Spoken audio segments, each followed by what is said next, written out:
Assalamualaikum warahmatullahi wabarakatuh. Kami dari kelompok 9 akan menjelaskan tentang perbedaan sekolah reguler dan sekolah inklusi. Dengan saya Siti Khoiriyah dan rekan saya Nurlailatul Qamaria. Selamat menyaksikan. Langsung saja, yang pertama yaitu mengenai pengertian pendidikan reguler. Pendidikan reguler merupakan pendidikan pada umumnya yang merupakan usaha sadar dan terencana untuk mewujudkan suasana belajar dan proses pembelajaran agar peserta didik secara aktif mengembangkan potensi dirinya untuk memiliki kekuatan spiritual, keagamaan, pengendalian diri, kepribadian, kecerdasan, akhlak mulia, serta keterampilan yang diperlukan dirinya, masyarakat, bangsa, dan negara. Unsur-unsur pendidikan reguler. Yang pertama yaitu peserta didik normal. Semua di pendidikan reguler itu peserta didiknya normal. Yang kedua yaitu kurikulum sama semua. Jadi di pendidikan reguler itu kurikulum itu disamaratakan, semuanya sama. Yang ketiga yaitu tenaga guru tidak ada perbedaan. Jadi semua guru itu tidak ada perbedaan, seperti tidak ada yang berlatar pendidikan khusus untuk anak berkebutuhan khusus, itu tidak ada. Yang selanjutnya yaitu sarana dan prasarana seperti sekolah pada umumnya. Di pendidikan reguler ya sarana dan prasarannya ya sama seperti sekolah-sekolah pada umumnya. Kan kalau di pendidikan inklusi kan ada tambah-tambahannya. Kalau di reguler itu semua sarana dan prasarananya seperti pada sekolah umumnya. Yang kelima yaitu lingkungan belajar dan proses pembelajaran dirancang untuk anak normal.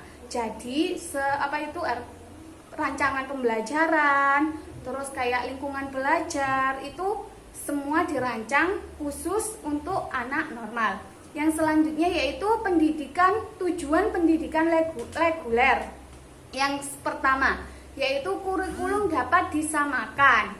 Jadi kan tadi ada unsur-unsur pendidikan reguler itu kan kurikulumnya sama.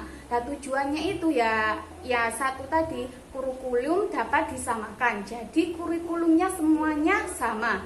Yang kedua yaitu tidak ada perbedaan sarana dan prasarana. Jadi sarananya itu ya sama. Yang selanjutnya yaitu kelebihan pendidikan reguler. Yang pertama, pendidikan reguler kurikulumnya sama seluruhnya, ya sama yang saya jelaskan tadi. Yang kedua yaitu pendidikan reguler semua siswanya normal, tidak ada yang ABK, semua siswanya normal. Yang ketiga yaitu guru tidak mesti berlatar pendidikan khusus anak berkebutuhan khusus. Jadi guru itu ya tidak harus berlatar pendidikan khusus untuk anak ABK. Jadi gurunya semua sama tidak harus berlatar pendidikan khusus tadi itu. Yang keempat yaitu sarana dan prasarananya tidak memerlukan biaya yang relatif besar karena semuanya seragam. Jadi kan di reguler ini tidak perlu menambahkan sarana dan prasarana yang khusus. Jadi biayanya cukup relatif. Yang selanjutnya yaitu kelemahan pendidikan reguler. Yang pertama, peserta didik yang memiliki kelainan tidak dapat mengikuti pendidikan seperti peserta didik yang normal. Jadi semisal ada di sekolah reguler itu ada anak ABK, anak tersebut tidak bisa mengikuti pendidikan seperti anak normal. Karena apa? Karena kan di reguler itu khusus untuk yang siswanya normal. Jadi semisal ada yang ABK kan tidak bisa gitu. Yang selanjutnya yaitu sarana dan prasarana tidak memenuhi untuk peserta didik berkebutuhan khusus. Jadi kan sarana tadi kan itu khusus untuk anak yang normal dan biayanya itu relatif daripada yang nanti pendidikan inklusi. Yang selanjutnya yaitu guru tidak memiliki keprofesionalan menghadapi peserta didik berkebutuhan khusus. Tadi kan gurunya tidak mesti berlatar pendidikan apa itu ABK. Yang selanjutnya akan dijelaskan oleh teman saya. Nah, saya di sini akan menjelaskan tentang pengertian pendidikan inklusi. Nah, pendidikan inklusi adalah sistem layanan pendidikan yang mensyaratkan anak berkebutuhan khusus belajar di sekolah terdekat di kelas bersama dengan teman-teman seusianya. Nah, jadi pendidikan inklusi ini di mana anak yang berkebutuhan khusus bisa sekolah bersama anak-anak yang normal. Nah, untuk falsafah pendidikan inklusi itu sendiri, yang pertama, sekolah ramah adalah pendidikan yang menghargai hak dasar manusia, jadi tidak membeda-bedakan.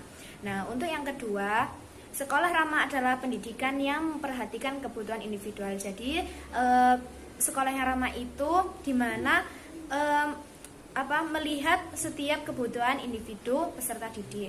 Untuk yang ketiga, sekolah ramah berarti menerima keanekaragaman. Nah, jadi setiap anak itu kan pasti memiliki keanekaragaman yang berbeda-beda. Nah, jadi itu harus bisa mensamaratakan antara keanekaragaman peserta didik. Untuk yang keempat, sekolah ramah berarti tidak diskriminatif, tidak membeda-bedakan.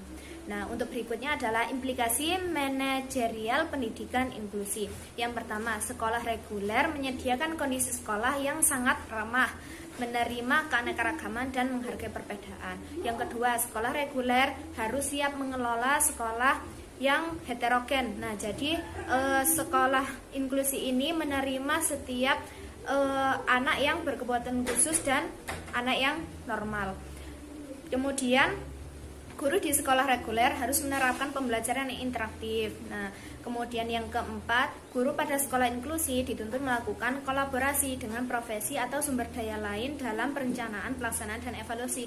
Karena yang dihadapi pada sekolah inklusi yaitu di mana antara anak normal dan anak ABK. Jadi harus bisa mengkolaborasikan dalam sistem pembelajarannya. Untuk yang kelima, yaitu guru pada sekolah inklusi dituntut melibatkan orang tua secara bermakna dalam proses pendidikan. Jadi, dalam sekolah inklusi ini peran orang tua juga penting karena membutuhkan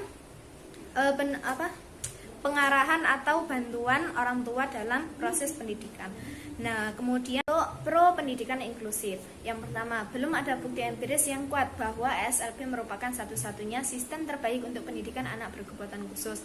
Yang kedua, biaya penyelenggaraan SLB lebih jauh mahal dibandingkan dengan anak yang sekolah reguler karena membutuhkan biaya untuk sarana prasarana baik itu media yang sehingga dapat menunjang terlaksananya pendidikan dalam sekolah inklusi.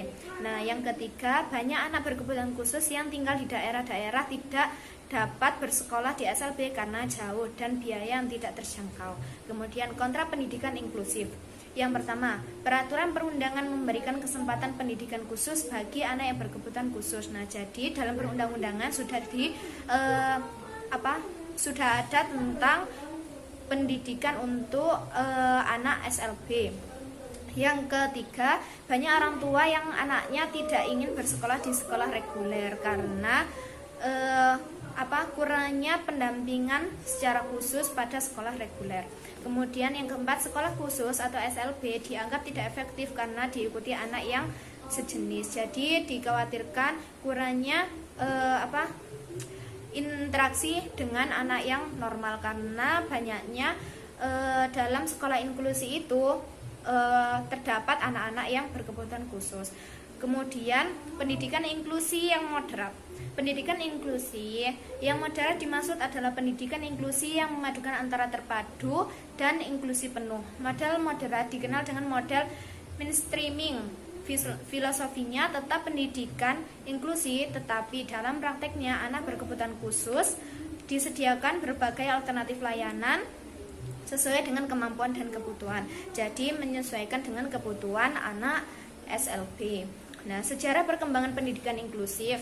Sejarah perkembangan pendidikan inklusif di dunia mulanya diprakarsai dan diawali negara-negara Skandinavia seperti Denmark, Norwegia, Swedia. Nah, di Amerika Serikat itu ada sekitar tahun 1960-an. Nah, selanjutnya di Inggris itu pada tahun 1991.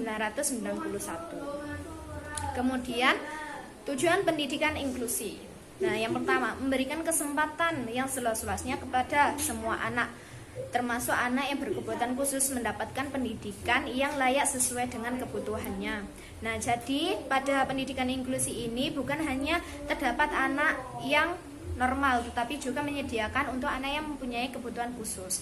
Yang kedua, membantu mempercepat program wajib belajar pendidikan dasar supaya antara anak yang mempunyai kebutuhan khusus dan anak normal bisa mendapatkan pendidikan secara merata. Untuk yang ketiga, membantu meningkatkan mutu pendidikan dasar dan menengah dengan menekan angka tingkat kelas dan putus sekolah. Yang keempat, menciptakan sistem pendidikan yang menghargai keanekaragaman, tidak diskriminatif, serta ramah terhadap pembelajaran. Jadi, menciptakan sistem pendidikan yang menghargai keanekaragaman atau perbedaan dan tidak diskriminatif atau membeda-bedakan. Untuk yang keempat, memenuhi amanat Undang-Undang Dasar 1945, khususnya pasal 32 ayat 1 tentang pendidikan inklusi. Landasan pendidikan inklusi yang pertama ada landasan filosofis, yang kedua landasan yuridis, dan yang ketiga landasan empiris. Nah, yang berikutnya, kelebihan sistem pendidikan inklusi. Yang pertama, berkurangnya rasa takut akan perbedaan individual dan semakin besarnya rasa percaya dan peduli pada anak luar biasa.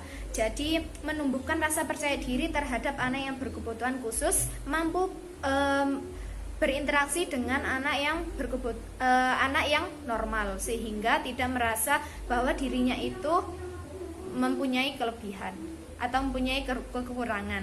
Nah, untuk yang kedua, meningkatkan konsep diri baik pada anak luar biasa maupun pada anak normal.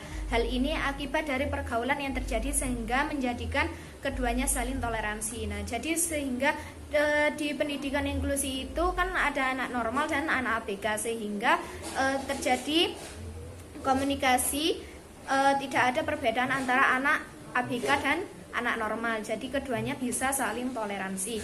Untuk yang ketiga, pertumbuhan kognisi sosial makin berkembang pada keduanya. Mereka dapat saling membantu satu sama lain sehingga mendorong pertumbuhan sikap sosial yang pada gilirannya akan menumbuhkan kognisi sosial. Nah, jadi terdapat hubungan sosial yang baik antara anak yang normal dan anak yang berkebutuhan khusus. Nah, cukup sekian presentasi dari saya. Saya akhiri. Wassalamualaikum warahmatullahi wabarakatuh.